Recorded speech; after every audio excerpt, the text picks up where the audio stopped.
네, 반갑습니다. 좀 화면을 크게 하세요. 작게 하지 말고. 크게 했어요. 어제 토요일은 어버이 국가가 정해서 어버이날로 어저께 잘 지냈습니다. 오늘은 교회가 정한 어버이날 주일로 하나님께 영광을 돌리면서 부모님의 은혜를 다시 한번 상기하고자 하는 그런 그리고 세상 어떤 종교, 문화, 문명, 또 어떤 철학, 어떤 학자도 하나님이 우리에게 주시는 그 은혜와 그 사랑, 또 하나님 주신 귀한 말씀보다 더 귀한 지혜의 말씀은 없습니다. 그래서 교회는 이 땅의 모든 자손들과 또 모든 사람들에게 하나님의 축복을 받고 누리고 살 수 있는 그러한 일들을, 그러한 삶을 살기 위해서 어버이날, 어버이 주일을 정해서 그 어버이를 어떻게 성경에서 공경하라 했는가, 또 어떻게 공경하면은 축복을 받는가라는 것을 가르치고 또 실천하는 그런 것이 바로 교회의 삶인 줄 압니다. 어버이날은 부모님에 대한 감사의 날이라고 볼 수 있습니다. 낳으시고 기르시면서 눈물을 흘리면서 부모님은 그 은혜에 대한 감사의 날입니다. 그래서 어버이날이 그냥 어버이날 아니라 감사의 날. 그럼 오늘 주제를 단 한 번의 효도라는 주제를 정해 왔습니다. 왜냐하면 왜 그렇게 정했냐면 오늘 이 땅에 부모에게 효도가 형식적인 것 단 한 번, 그러니까 어버이날 정말 카네이션 하나 달아주고 용돈 돈 10만 원 손에 꼭 쥐어주는 그런 1년에 단 한 번의 효도, 이런 것들이 생각이 나서 그래서 단 한 번의 효도라는 그런 주제를 정했다가 오늘 본 말씀을 바꾸면서 축복의 통로는 효도다, 그런 주제를 한번 다시 정하게 되어졌습니다. 하나님께서 하늘 아버지를 잘 섬기면 영혼의 복을 받는다, 그렇게 말씀을 하셨습니다. 그리고 땅에서는 부모를 잘 섬기면 땅에서 사는 날까지 땅의 복을 받게 하셨다 했습니다. 그래야 해서 위로는 하나님 아버지를 잘 섬기고 땅에서는 나를 낳으시고 기르신 부모님을 잘 섬겨서 하늘의 복과 땅의 은총의 복을 받고 누리는 그러한 인생의 삶, 특별히 하나님의 자녀가 되라고 하셨습니다. 그래서 오늘 우리가 형통의 복을 받을 수 있는 길, 즉 길은 효도하는 길이다. 이 땅에서 사는 날 동안에 우리가 형통하는 그런 복을 받을 수 있는 것은, 축복받을 수 있는 것은 바로 이 땅에서 낳으시고 기르신 부모님을 잘 공경하고 섬기면 모두가 축복을 살 수 있다는 것을 우리는 깨달고, 우리 오늘 귀한 말씀 속에서 낳으시고 기르신 부모님을 잘 섬기면서 우리 모두가 축복된 삶을 누려가기를 주님을 축원합니다. 그러면은 복은 무엇일까? 복받을 수 있는 길이 무엇일까? 오늘 본말 속에서 우리가 이 땅에 살아가면서 축복받는 통로라 하는데, 축복받는 통로의 첫 번째는 뭘까? 즉 믿음의 복, 즉 신앙의 복을 먼저 받기를 주님을 축원합니다. 우리가 가장 중요한 것은 성경에서도 주 안에서 네 부모를 공경하라 라고 했습니다. 주 밖에가 아니라 주 안에서 네 부모를 공경하라 라고 했습니다. 성경도 주 안에서 라고 했습니다. 주 안에서, 이 말은 하나님의 진리의 말씀 안에서, 하나님께서 우리에게 일려주신 말씀 안에서, 믿음 안에서, 신앙 안에서 부모를 공경하라, 그렇게 말씀하셨습니다. 그렇기 때문에 가장 제일 먼저는 우리가 신앙의 복을 받아야 된다. 바로 신앙의 복을 받는 것 아무나 받을 수 있는 것이 아니라 성경은 말합니다. 요한복음 6장 65절에 또 가라사대 이러므로 전에 너희에게 말하기를 내 아버지께서 오게 하며 주지 아니하시면은 누구든지 내게 올 수 없다 하였느라 하겠습니다. 즉 하나님께서 오게 하여 주지 아니하시면은 아무도 예수 믿고 신앙생활의 복을 받을 수 없다 그 얘기입니다. 즉 말하면은 하나님께서 불러주지 않으면은 올 사람이 아무도 없다 그 얘기입니다. 그래서 우리는 가장 중요한 것은 하나님께서 우리를 부르셔서 즉 믿음의 복, 신앙의 축복을 받는 것이 가장 큰 축복이다. 그래서 이 땅에서 부모에게 하늘을 잘 섬기고 부모를 잘 섬기면 하나님께서 이러한 복을 주게 하신다 라고 했습니다. 하나님을 아버지라 부를 수 있는 축복은 아무나에게도 허락한 것이 아니다 라는 겁니다. 가라데스 4장 1절에 보면은 너희가 아들임으로 하나님이 아들의 영을 우리 마음 가운데 보내사 아바 아버지라 부르게 하셨느니라. 그러므로 내가 이후로는 종이 아니요 아들이니 아들이니는 하나님으로 말미암아 유업을 이을 자니라 라고 이렇게 말씀합니다. 그러니까 하나님을 아무나도 부를 수 있게 하는 것이 아니다. 하나님이 하나님 아버지라고 부를 수 있도록 허락하지 않는 자에게는 결국 하나님을 아버지라 부를 수가 없다 그 얘기입니다. 이 세상에서 이러한 복이 또 어디에 있겠습니까? 세상에 모든 만물을 창조하신 그 하나님, 그거는 만왕의 왕이시고 만주의 주신 그 하나님을 아버지라 부르게 한다는 것, 아버지라 부르게 허락했다는 것, 이보다 더 큰 축복은 세상에 없을 겁니다. 그런데도 불구하고도 또 하나는 뭐였습니까? 하나님을 아버지라 부르는 자에게 하늘의 복까지, 즉 하늘의 유업까지도 받을 수 있도록 하나님이 허락하셨다고 했습니다. 이 얼마나 놀라운 큰 축복입니까? 그리고 하늘 아버지께 효도를 하고 잘 섬기는 자, 그러면 우리가 어떻게 하면은 하기로 하나님을 잘 섬기며 하나님께 효도할 수 있을까? 이렇게 말씀합니다. 마태복음 13장 15절 16절에 그러나 너희 눈은 봄으로 너희 귀는 들음으로 복이 있도다 했습니다. 즉 하나님의 말씀을 보고 듣는 사람, 하나님의 말씀을 잘 듣는 사람이 복이 있다는 겁니다. 즉 하나님을 잘 섬기는 자가 누구냐? 바로 그것은 하나님 말씀을 잘 청종하는 사람. 하나님 말씀을 잘 청종하는 사람이 바로 하나님을 잘 섬기는 사람이다 라고 했습니다. 오늘 우리가 이 땅을 살아가면서 하나님의 백성들이 하나님을 섬긴다고 해서도 하나님 말씀을 들으려고 하지 않습니다. 하나님 말씀을 듣지 않는데 어떻게 하나님을 섬길 수 있나요? 뿐만 아니라 하나님 말씀을 순종함으로 아버지 말씀을 잘 듣고 잘 지켜 행하는 것이 바로 하나님 아버지 앞에 효도하는 것이다.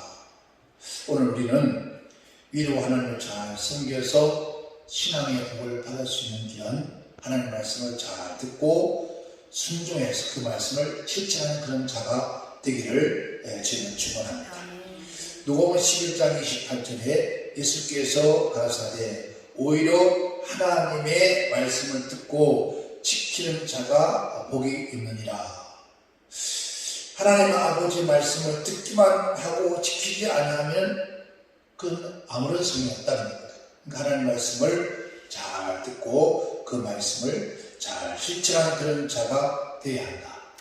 이런 하나님 말씀을 듣고 깨닫는 것은 은혜입니다. 그래서 우리가 그러죠. 오늘 은혜 받았습니다 라고 이렇게 말합니다. 은혜 받았다는 얘기는 뭡니까? 바로 깨달았다는 얘기입니다. 내가 하나님 말씀을 떠나 좌우로 치우쳤고 진리 말씀을 살지 못한 것을 오늘 말씀을 듣고 잘 깨달았습니다.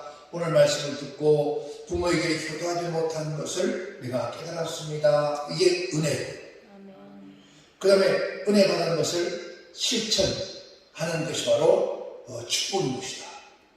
성경의 모든 말씀을 우리가 듣고 읽고 지켜 행할 때 복이 있다라고 했습니다.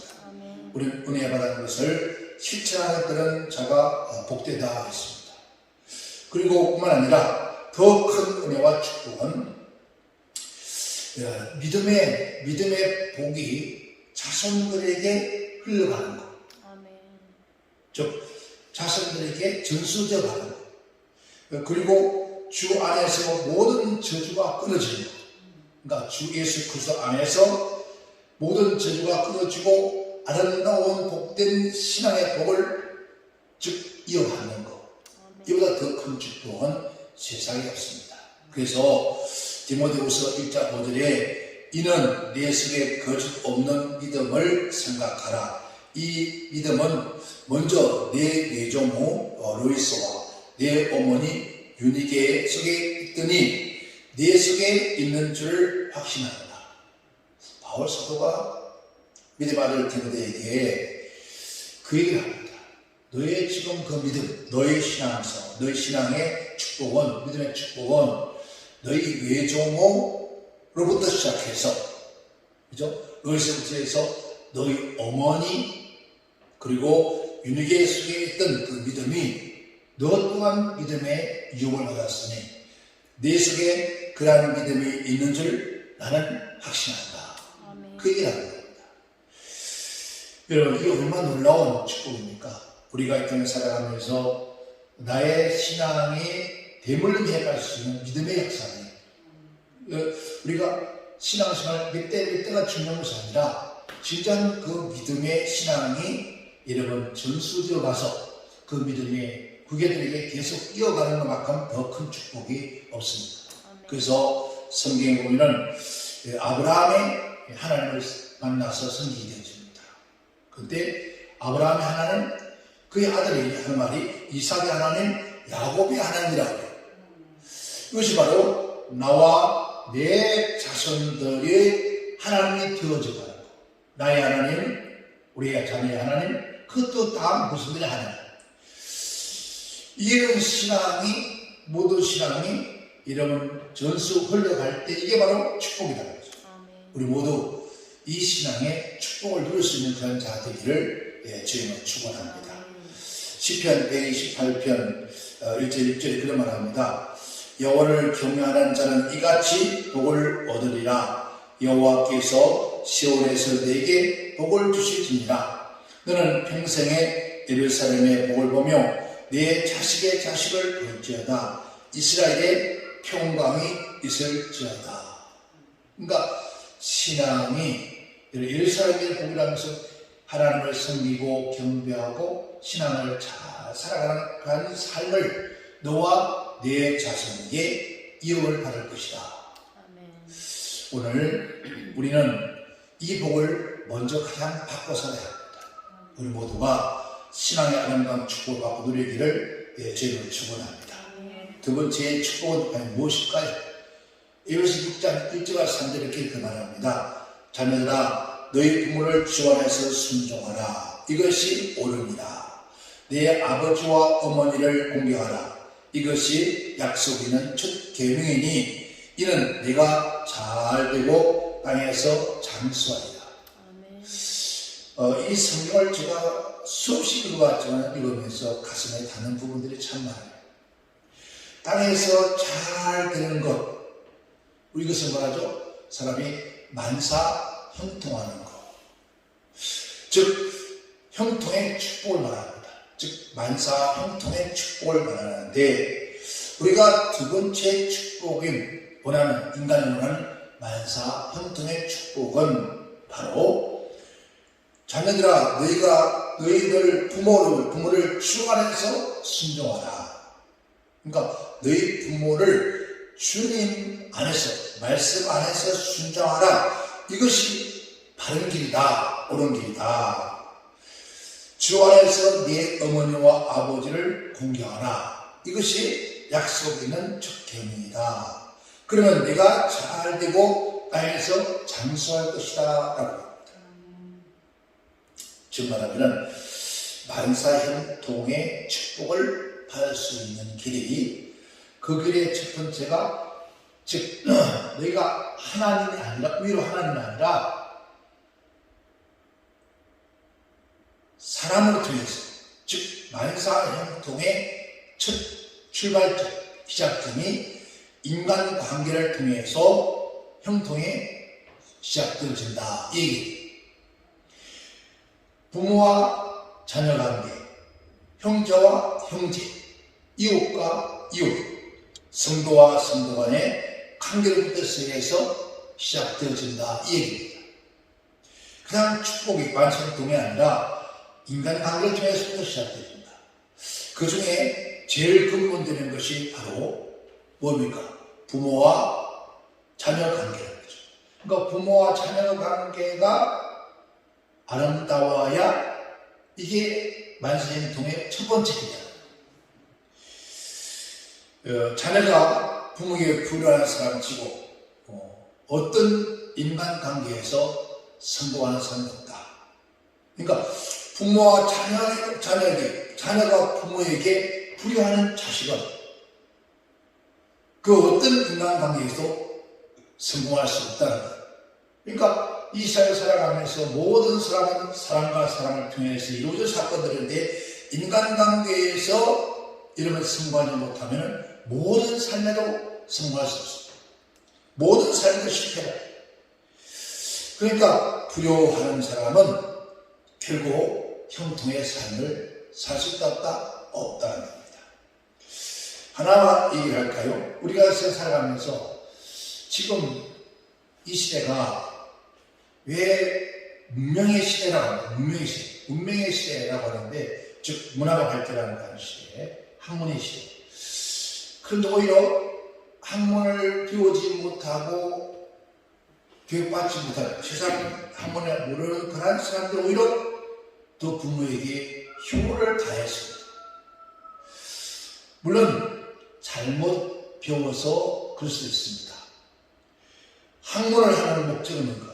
즉 교육을 하는 목적, 학문을 하고 공부를 하는 목적이 많은 세상의 지식을 가지고 가는 그 목적이 인간답게 살고 아름다운 세상을 만들기 위한 것이 바로 학문의 출발점입니다. 공부를 많이 하면 할수록 이 세상을 인간과 관계에 아름답게 모든 세상을 더 아름다운 세상으로 만들기 위해서 우리가 배우는 게 학문이에요. 그런데 지금의 학문은 사람과 사이의 아름다운 관계, 아름다운 학문이 아니라 모든 학문의 출발점, 목적이 뭡니까? 어떻게 하면, 무엇을 하면 돈을 많이 벌 수 있고, 어떻게 하면 권세와 또 세상의 것을 휘어잡아서 살 수 있을 것인가. 그런 것들이 모든 경제학도 마찬가지고, 그렇죠? 이러면 상대나 경제학 대학이나 이 모든 것들이 보면은 그 주 목적이 인간이 인간됨이 아니라 어떻게 할까요? 어떻게 하면 돈을 많이 벌어서 우리가 이 땅에서 부유하게 살 수 있는가? 인간답게 사는 것이 과연 무엇일까요? 사람과 사람 관계가 이런 부자, 돈 많은 사람들이 부모에게 효도했던 말이 안 나오더라고요. 그런데 이런 또 공부 많이 했다고 하는 이런 석학 박사들이 부모에게 효도했다는 말이 세상에 찾기가 어렵습니다.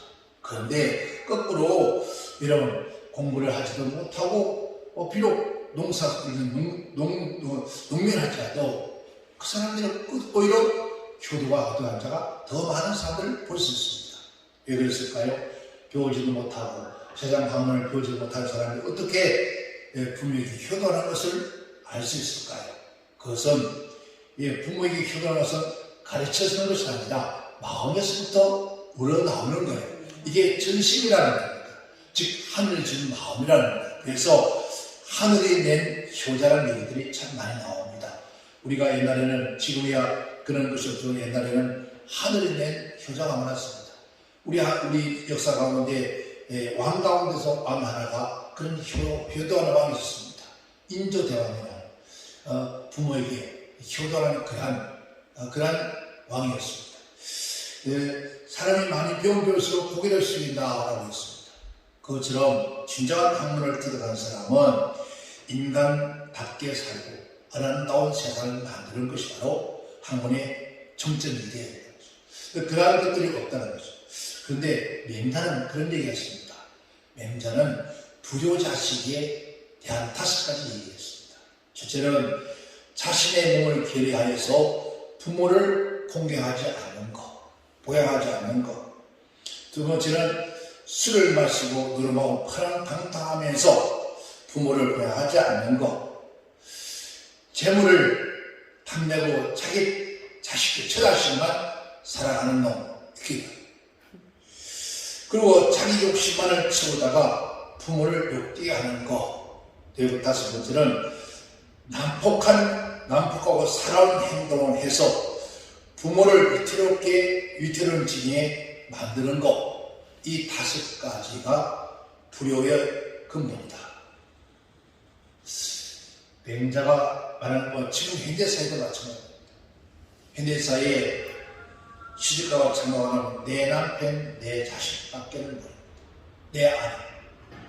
부모는 1년에 한두 번 정도 명절이나 이런 절기를 통해서 이런 카네이션을 따라주고 용돈 도시만 휘떡 던지고 하는 이게 효를 다하는 거라고 생각합니다.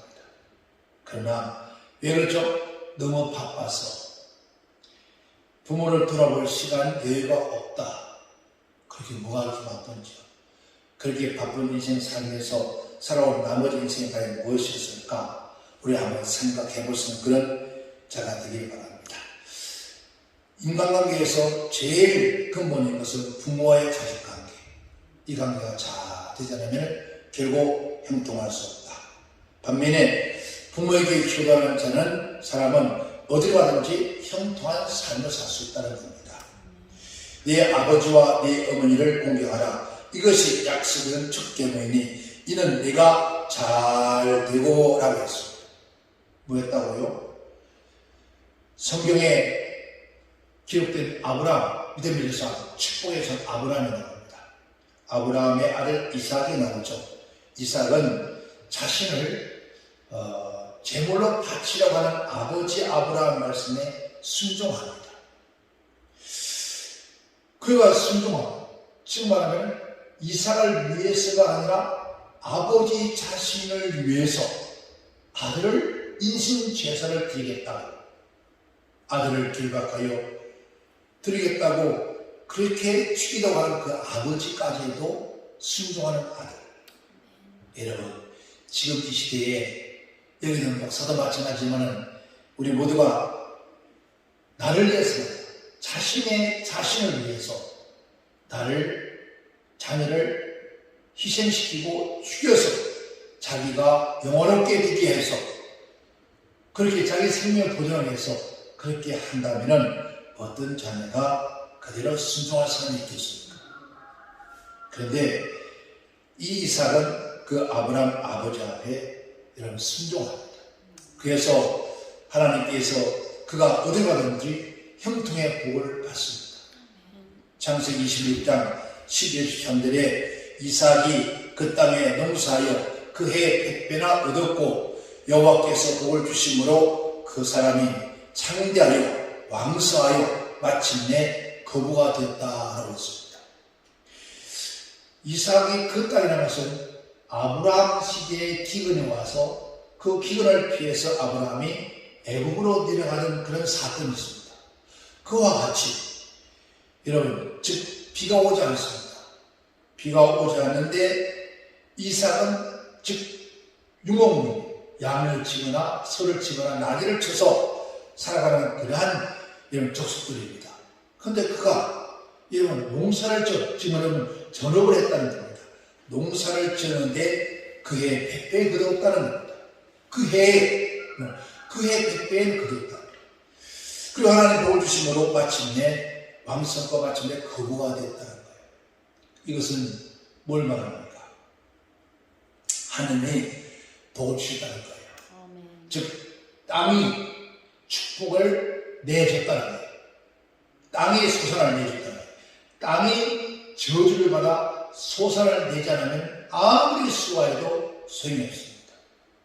그 땅에서 100배의 수확을 받을 수 있도록 땅이 허락을 했다는 거예요. 오늘 우리가 사는 땅에서 우리가 형통하기 위해서는 이 땅의 부모에게 순종하는 사람이 되어야 합니다. 에스더 2장 7절에 보면은 저희의 삼촌의 딸 하닷세 곧 에스더는 부모가 없고 용모가 없고 아름다운 처녀라. 그 부모가 죽은 후에 모르드게가 자기 딸같이 양육했더라 했습니다.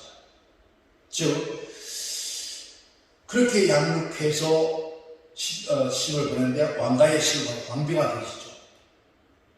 왕비가 되셨는데 유다나라 민족의 어려움이 닥쳐왔어요. 즉 유다 민족 모두가 몰살당할 수 있는 지경 뿐만 아니라 모르드게의 가정도 몰살당할 수 있습니다.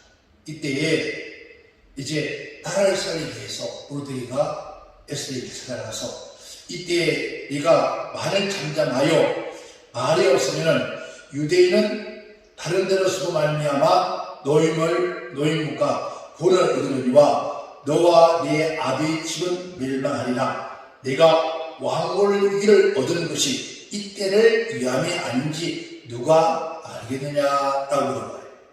그때 대답합니다. 에스더가 명하여 모르드게에게 해답합니다. 삼촌에게 말합니다.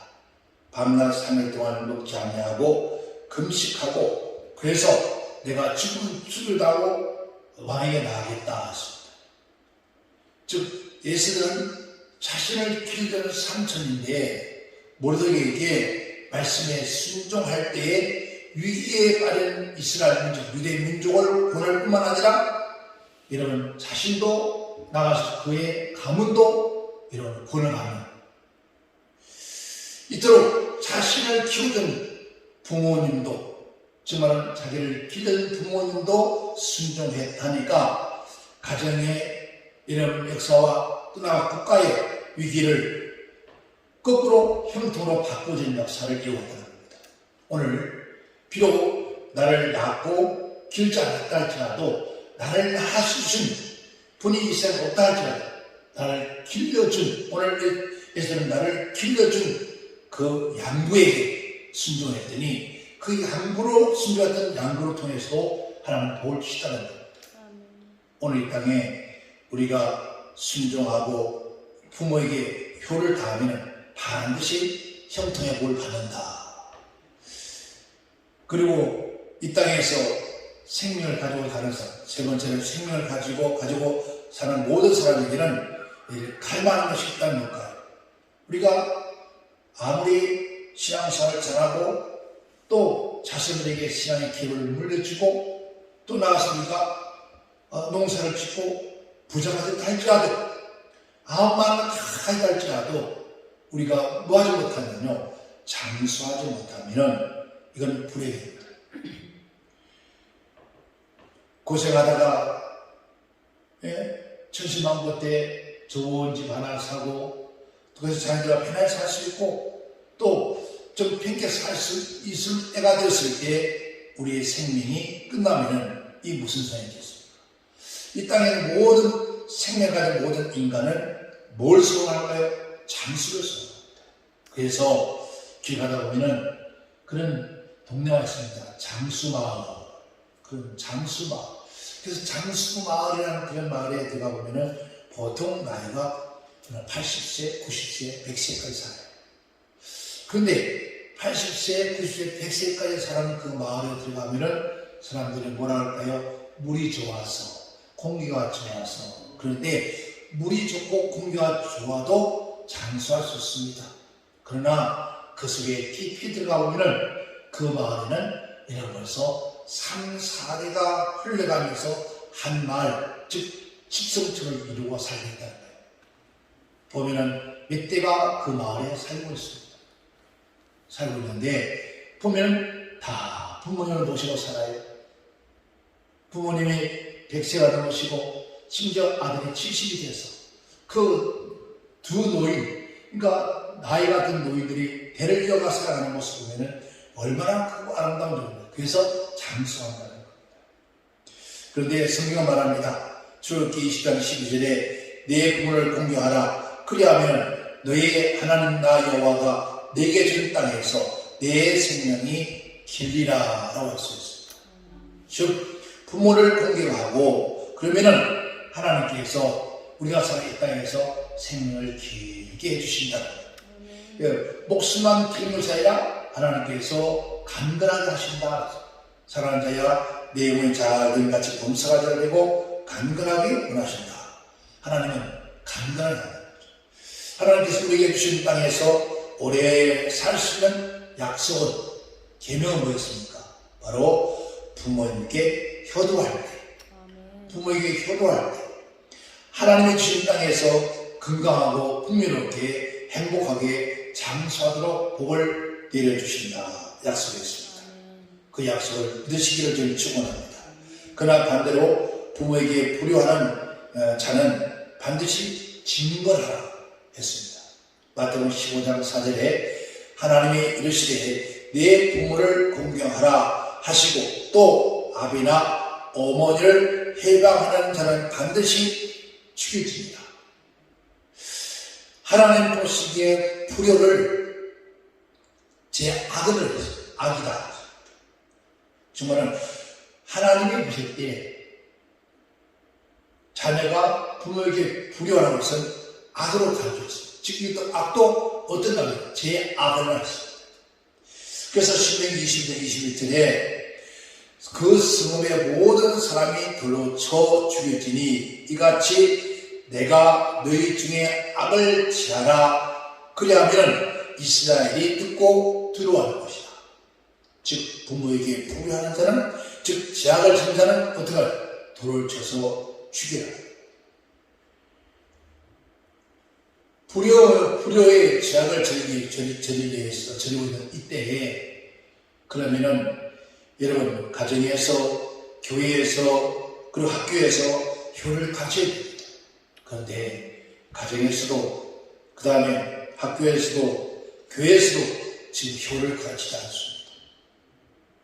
여러분 우리는 반드시 우리의 자손들이 바른 삶을 살아갈 수 있도록 부모님들이 오늘 성경 말씀처럼 내 자녀들에게 하나님 말씀을 기호로 삼아라. 그 말씀을 가르쳐 지키게 하라. 이건 우리가 위에 신앙의 사람 먼저 사람들이 자손들에게 가르쳐 줘야 된다는 거예요. 그랬을 때 우리가 자손들의 복받을 수 있는 길을 열어준다는 겁니다. 우리 모두 여러분 이 땅에서 자손들이 잘 되고 장수의 복을 받을 수 있도록 누가 부모님들이 말씀으로 교회가 진리의 말씀으로 잘 가르치는 그런 역사 있기를 주님을 축원합니다.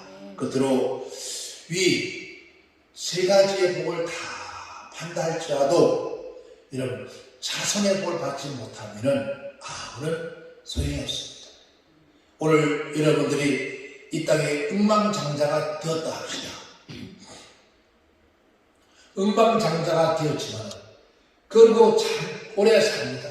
나이 60, 70, 80, 90, 100세로 산다 할지라도 여러분이 가지고 있는 그 모든 것을 이어받을 자손이 없다면 이 사람은 불행한 사람입니다.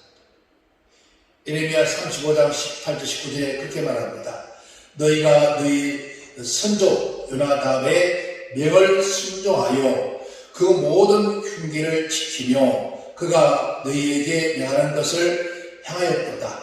그러므로 나 만군의 여호와 이스라엘 하나님이 이같이 말하노라. 레갑의 아들 요나답에게 내 여기에서 내 앞에서 설 사람이 영영이 끊어지지 아니하리라. 여러분 하나님이 저주하니까 상사대를 가지 못하는데 하나님이 축복하니까 천대를 하는 겁니다. 지금 말하면 요나답에서부터 레갑의 아들 요나답에게서 내 앞에서 설 사람이 영원히 끊어지지 않는다는 거예요. 즉 대가 끊어지지 않은 자손의 유업을 받는다. 여러분 이 반대로 효도가 없는 부와 권세와 지식을 가진 자녀들은 망치고 망한다. 부모까지 실패하게 만든다는 겁니다. 그게 바로 하나님의 말씀입니다. 사무엘상 2장 11에 보면은 누가 나옵니까? 엘리 제사장의 두 아들이 나옵니다. 그들은 부와 권세와 지식을 다 가졌지만은 부모에게 효도하지 않았습니다. 부모에게 효가 없었기 때문에 이런 불량자가 되었습니다. 아버지 말을 듣지 않습니다. 부모의 말을 청종하는 듣지 않습니다. 제멋대로 하다가 결국은 죽음을 당하다. 사무엘상 4장 10절 18절에 그렇게 말합니다. 그들은 하나님과 사람 앞에서 저지른 죄로 인하여 불의의 사람들에게 죽임을 당했으며 겨우 아버지 엘리 제사장까지도 죽게 되었습니다. 두 아들이 전쟁에 나가서 죽었다는 소리를 듣고 여러분 의자에 앉아있다가 앞으로 꼬부려서 그냥 목이 부러져 죽었어요. 이게 뭡니까? 불량한 자녀 때문에 할아버지도 죽음을 당하는 죽게 되는 이런 아픔을 겪습니다. 그리고 그 두 아들이 다 멸종당하기 때문에 후손을 잊지는 못합니다. 이런 제사장의 가문에서 그 가문에서 부귀와 권세와 지식을 다 갖춘 그런 집안에서 자녀들이 그 뒤를 잊지 못하고 결국은 멸망을 가는 이 얼마나 불행한 사건입니까? 잠언서 23장 24절 25절에 의인의 아비는 크게 즐거울 것이요 그 의인의 아비는 크게 즐거움이 있다. 지혜로운 자식을 낳은 자는 그를 인하여 즐거울 것이다. 내 부모를 즐겁게 하며 내 낳은 아비 어미를 기쁘게 하라. 여러분 이런 자녀들이 여러분 대대로 이어질 만큼 더 큰 축복이 있습니까? 잠언서 23장 22절에 내 낳은 아비에게 청정하고 내 늙은 어머니를 경외하지 말지니라 했습니다. 지금 말하는 효를 향하는 다음에는 반드시 자손이 끊어지지 않는다. 효를 사실 힘드는 것이 아니에요. 하나님 말씀에 순종하는 것이 힘든 거 아니에요. 효가 힘든 것이 아니고 어려운 것도 아닌데 왜 그렇게 어렵게 생각하고 힘들게 생각할까요? 여러분 부모에게 효도하는 것 다른 거 아무것도 없습니다. 뭐 하는 겁니까? 바로 부모님을 즐겁게 해드리는 거예요. 이게 성경 말씀이에요. 또 부모님 말씀에 순종하는 거예요. 또 세 번째는 부모님을 존귀히 대하는 거예요. 즉 말하면 부모님을 귀한 분을 모시는 거예요. 그런데 사람들은 부모를 천시합니다. 나이가 먹어서 냄새난다고 합니다. 그래서 여러분 자녀가 그 아비가 어미가 그 아버지 어머니를 경히 여기면은 존경하면은 여러분 그 밑에 자녀들도 그 할아버지 할머니를 기회합니다. 우리 할아버지 우리 할머니 찾습니다. 근데 그 애기 의미가 그렇지 않습니까? 바로 할아버지 할머니를 천시하죠. 할매 냄새난다. 할매 냄새난다. 할아버지 할머니 옳지도 않다. 여러분 그 아들과 그 며느리가 아버지 어머니에게 잘하는 모습 보면은 아이들이 쫓아가서 할아버지를 끌어안고 할머니를 끌어안고 입맞추고 얼굴을 비우면서 그렇게 보고 싶어하고 그리워합니다. 그러면 그 아이가 자라서 그 아버지 어머니 역시 마찬가지겠죠. 이게 바로 우리가 하나님 말씀 속에 나타난 진리입니다. 부모님을 즐겁게 하고 그 말씀에 순종하고 존귀 여기면은 이 땅에서 천대인으로 자손에게 하나님을 축복을 주신다고 했습니다. 여러분 이 땅에 가장 아프고 가장 걱정스러운 건 뭡니까? 자녀들의 시집장 가서 자식을 놓지 않겠다는 겁니다.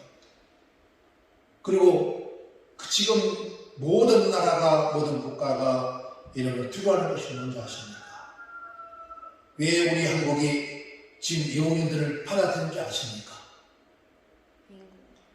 나라의 부강은 돈도 아닙니다. 땅덩이도 아닙니다. 대국이라는 것은 그 나라가 인종이 많을 때 대국이라고.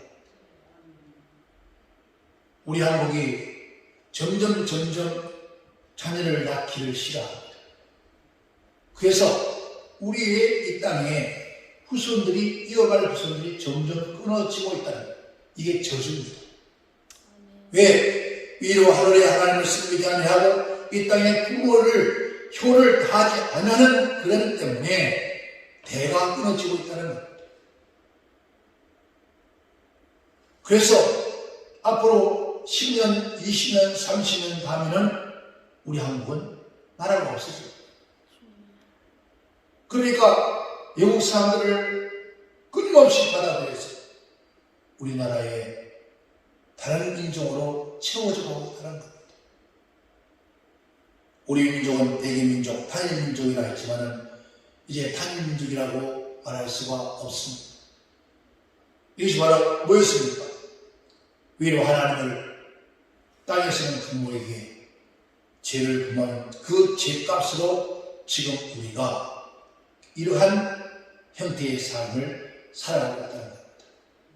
지금이라도 듣지 않습니다. 교회는 교회로서의 대한 하나님 진리의 말씀을 잘 가르쳐서 이런 기독교인만이라도 하나님 말씀에 순종하고 생명하고 번성의 축복을 받아서 이 나라 민족을 지켜나갈 수 있고 또 가문을 지켜나가고 우리의 삶에 하나님 말씀대로 축복받고 누릴 수 있는 우리 모두가 되기를 주의로 축원합니다. 그래서 이 땅에 살면서 우리가 축복의 통로는 부모에게 효도하는 것이다. 효를 다해서 이런 축복의 놀라운 은혜를 받기를